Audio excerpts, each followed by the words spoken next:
नमस्कार दोस्तों, मैं हूं विमलेश और मेरी कहानी। किसी की बुराई कभी भी और कहीं भी नहीं करनी चाहिए। बिना सच्चाई जाने किसी के बारे में चर्चा ही करना बेकार है।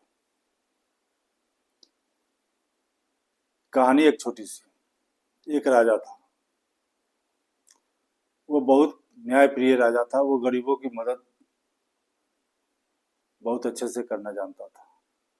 वह प्रतिदिन गरीबों को भोजन कराता था। उसका नियम था कि प्रतिदिन 100 लोगों को वो खीर बनवा करके खिलाता था। वहाँ के जितने भी गरीब थे सभी लोग इनके दरबार में आते और सभी भरपेट खीर खाया करते थे। प्रतिदिन का रूटीन था। प्रतिदिन रसोइया खीर बनाता और राजा अपने हाथों से परोसकर खिलाते थे सबको। एक रोज की बात है कि रसोइया खीर बनाया और उसको ढका नहीं, ढकना भूल गया। और संजोग ये हुआ कि उस दिन एक विषैला सांप रसोई में घुस गया और अपना विष उस खीर में उगल दिया। ये बात न रसोइये को पता चली न राजा को पता चला और राजा ने 100 लोगों को खीर खिला दिया। खीर खाते ही 100 के 100 लोगों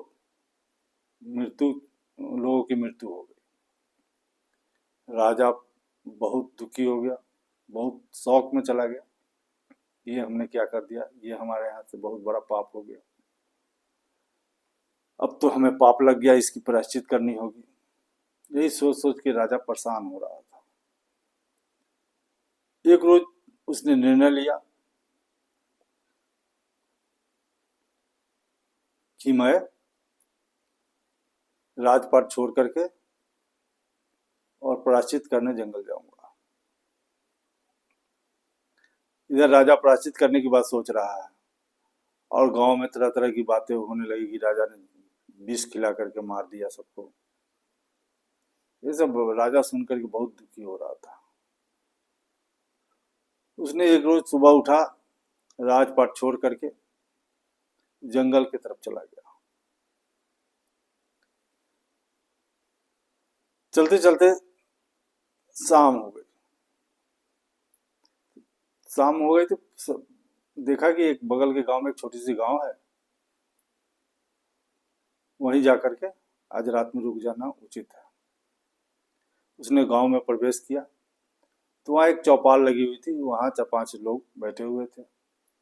उनके पास जाकर के बोला राजा कि मैं यहाँ आज रात को रुकना चाहता हूँ, लेकिन हमें कोई ऐसा घर बताइए जहाँ प्रतिदिन पूजा पाठ होता हो। तो चौपाल में जो बैठे आदमी थे उन्होंने बताया कि सामने जो घर दिखाई दे रहा है उसमें 2 भाई बहन रहते हैं और दोनों बहुत ही प्रभु का भक्त हैं। वो प्रतिदिन पूजा पाठ करते हैं। राजा उसके दरवाजे पर गया, आवाज लगाई, दरवाजा खोला तो कहा कि भाई मैं आज रात यहाँ रुकना चाहता हूँ, कल सुबह मैं चला जाऊंगा। बहुत खुशी से दोनों भाई बहन उसका स्वागत किया, उसको रहने का प्रबंध किया। रात को खाना वाना खाए, सभी लोग सो गए। सुबह में उसकी जो बहन थी उठी, नहा स्नान ध्यान करके पूजा करने बैठ गई। उस दिन थोड़ा ज्यादा ही देर वो पूजा करने बैठी रही, साधना कर रही थी। उसका भाई झल्ला रहा था कि अतिथि आए हुए हैं, उनको भोजन कराना है और अभी तक की पूजा में बैठी हुई है और ध्यान लगाई हुई है। पता नहीं कब उठेगी, कब इनका भोजन बनाएगी, तब इनको भोजन कराएगी। यही सोच सोच के परेशान हो रहा था। तभी वो लड़की ध्यान से उठी और बाहर निकली, रसोई में जाने लगी। तो भाई पूछा कि आखिर क्या बात है, इतना देर क्यों लगाया? तो लड़की बोली कि भगवान के यहाँ एक सभा लगा हुआ था और एक बात पर चर्चा हो रही थी। कोई निर्णय पर आदमी पहुंच नहीं पा रहा था। तो भाई पूछा कि ऐसा क्या बात हुआ, कौन सी बात की चर्चा हो रही थी। तब लड़की बताई कि एक राजा था, वो प्रतिदिन अपने प्रजा को खीर खिलाता था।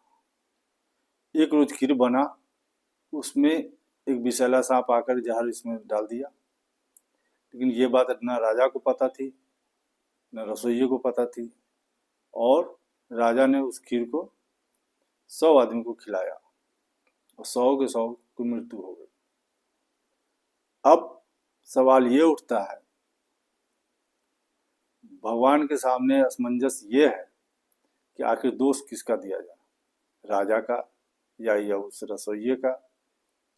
इसी पर चर्चा हो रही थी, लेकिन आज कोई निर्णय नहीं हो पाया। राजा सुना ये बात, राजा ने सोचा कि तो मेरे ही बारे में बात हो रही है। तो राजा बोला कि तो फिर भगवान बाद में क्या बोले, किसका दोष है। तो लड़की बोली कि इसका फैसला कल होगा। राजा खाना खाया, इसके बाद उसने आदर पूर्वक उन दोनों भाई बहन से निवेदन किया कि क्या मैं आज भर यहाँ रुक सकता हूँ, कल मैं सुबह चला जाऊंगा। राजा को तो भगवान का निर्णय सुनना था। दोनों भाई बहन मान गए कि हाँ हाँ रहिए, कोई दिक्कत नहीं है। राजा उसके यहाँ रुक गया। अगले दिन चौपाल में चर्चा होने लगी कि देखो राजा, ये जो आदमी था एक रोज के लिए आया था और जवान लड़की को देखा तो यहाँ रुक ही गया, जाने का नाम ही नहीं ले रहा। एक रोज के लिए आया था, देखो आज भी रुका हुआ। जितने लोग उतने तरह की बात करने लगे, मतलब राजा का बुराई करने लगे। राजा तो साधारण भेष में था, कोई जानता नहीं था कि राजा है, इसलिए सभी बुराई कर रहे थे। उस दिन जब लड़की ध्यान से उठी तो राजा उत्सुकतावश पूछा, क्या हुआ बेटी, भगवान का क्या निर्णय हुआ उस राजा के बारे में। तो उस लड़की ने कही कि राजा पाप मुक्त हो गया।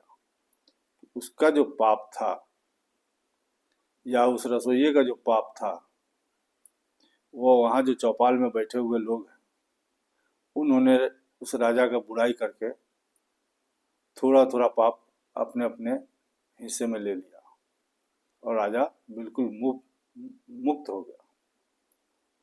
राजा यह सुनकर के बहुत संतुष्ट हुआ, बहुत प्रसन्न हुआ, और वहां से भोजन करने के बाद सीधा अपने राज्य की तरफ चल दिया। इसीलिए कहा गया है कि कभी भी किसी व्यक्ति को बिना जाने समझे बुराई नहीं करनी चाहिए और दूसरे के बारे में किसी भी तरह की चर्चा नहीं करनी चाहिए। अपने काम से मतलब रखना चाहिए, वही सच्चा सुख है, सच्चा आनंद है। दूसरे के बारे में सोचेंगे, अगर वह आदमी गलत करता है, उसके बारे में मैं सोचूंगा कि वह गलत कर रहा है, तो वह थोड़ा थोड़ा पाप हम पर भी लग रहा है। इसलिए किसी का बुराई करने से बचे। कहते हैं ना कि करो कुछ ऐसा कि दुनिया करना चाहे तुम्हारे जैसा। कहानी छोटी सी थी, अगर अच्छी लगे हो तो लाइक और सब्सक्राइब जरूर कीजिएगा। कहते हैं ना, करो कुछ ऐसा कि दुनिया करना चाहे तुम्हारे जैसा। नमस्कार।